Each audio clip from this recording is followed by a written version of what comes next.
O secretário de Guerra dos Estados Unidos, o Pete Hegseth, acaba de comunicar nas redes sociais que Donald Trump ordenou ação militar no Comando Sul, que atua no Caribe e também na América Latina. Pete afirmou que o Departamento de Guerra já iniciou o cumprimento da ordem, que tem como missão defender o país e a pátria das drogas que estão matando os americanos. Os Estados Unidos têm intensificado a presença de navios e aviões de guerra perto da costa da Venezuela, em um movimento que o regime de Nicolás Maduro em Caracas considera preparatório para uma eventual invasão. Começar essa com o Roberto Mota. Trump ordenando operação militar na América Latina e muitos, claro, acabam fazendo a seguinte reflexão, Mota. Estariam contados os dias do ditador Nicolás Maduro? Isso está no radar, né?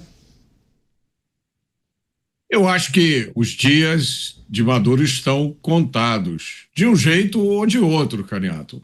Maduro ainda tem uma pequena janela de oportunidade, quem sabe para ser meu vizinho aqui em Copacabana, não que eu torça por esse dia, né? Mas infelizmente eu acho que essa janela de oportunidade ainda está aberta para ele. Agora, não vai durar muito. Essa ordem de Donald Trump não é propriamente uma novidade. Seria novidade se ela fosse uma ordem para uma ação militar na Venezuela. E esse é um dia que a gente espera que chegue, porque se tem um lugar no mundo onde uma intervenção americana seria muito bem-vinda, e por várias razões, é na Venezuela. Pois é, secretário de Guerra dos Estados Unidos fez um post há pouco na rede social X, anunciando o início das ações na América Latina, na América do Sul. Você, Dávila, o que a gente pode entender desse comunicado feito pelo secretário de Guerra? Muitos apostam em uma intensificação daquelas operações na Venezuela. Primeiro, ataques àquelas embarcações que transportavam drogas. Será que poderíamos observar uma intensificação até em solo venezuelano?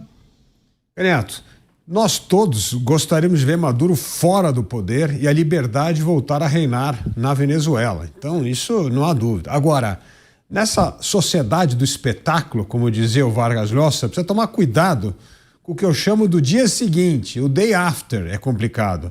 Porque vamos imaginar 3 cenários. O primeiro cenário, essas ameaças, essa pressão militar norte-americana na região faz com que parte do exército acabe derrubando Maduro e assumindo o poder. Esse é um cenário. O outro cenário é justamente o contrário. Pode acontecer uma guerra civil dentro da Venezuela, porque você começa a ter uma divisão de forças lá, e aí como é que faz o negócio? E o terceiro é a solução Mota. Ele aceita o convite para se tornar um refugiado em Copacabana, exilado aqui, vai à praia e tal, né? Vai encontrar um monte de traficante amigo dele, mas aí é outra história.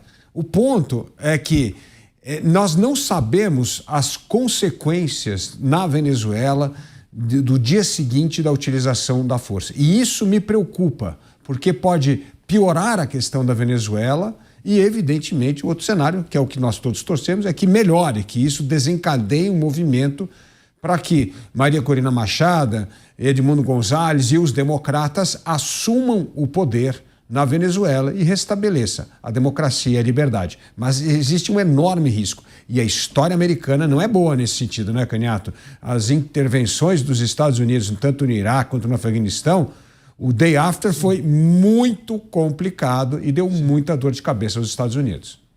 Recebendo as pessoas que nos acompanham pela rede Jovem Pan, notícia em destaque: Donald Trump, presidente dos Estados Unidos, autorizando uma operação chamada Lança do Sul, operação militar na América Latina. Quem fez o comunicado foi o secretário de Guerra dos Estados Unidos, tratando da autorização para o início das operações. Você, Cristiano Beraldo, o que podemos considerar sobre essa operação? Dá para interpretar como mais um capítulo daquela pressão sobre o regime ou uma intensificação com ataques propriamente? Renato, você perguntou se os dias de Maduro estavam contados. Eu acho que ele está contando as horas de sono, porque está cada vez mais difícil fechar os olhos ali na Venezuela para essa cúpula desse poder exacerbado que foi absorvido pelo presidente venezuelano, que destruiu a Venezuela, impôs uma vida de miséria ao povo venezuelano, que ficou ali, apesar de estar sentado num dos países mais ricos do mundo, sobretudo do ponto de vista do petróleo. A população foi empobrecendo, assim como o próprio governo migrou da corrupção para o tráfico de drogas, né? Maduro, a gente sempre lembra aqui que ele é procurado internacionalmente por tráfico de drogas. Isso se deve à incompetência, né? Eles são ditadores incompetentes, são ladrões de meia tigela, sequer tiveram a possibilidade de compreender que poderiam ter se beneficiado desse poder da mesma forma, mas fazendo minimamente algo que fosse decentemente aceitável à população venezuelana. Mas não, eles demonstraram que eles não só são incompetentes, mas não têm absolutamente nenhum apreço por aquela população que sofre imensamente as consequências dessa gestão absurda que foi feita desde a época de Hugo Chávez. Agora, os Estados Unidos, ao que parece, estão determinados a colocar um ponto final nessa festa de Nicolás Maduro e sua quadrilha. E, quando isso acontecer, teremos dois efeitos muito importantes, Caneto.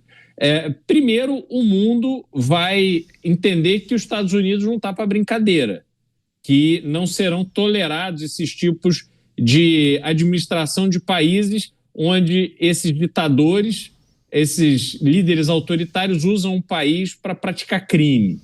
E segundo, vai representar uma libertação para uma população local da Venezuela, mas sobretudo para a população que fugiu da Venezuela.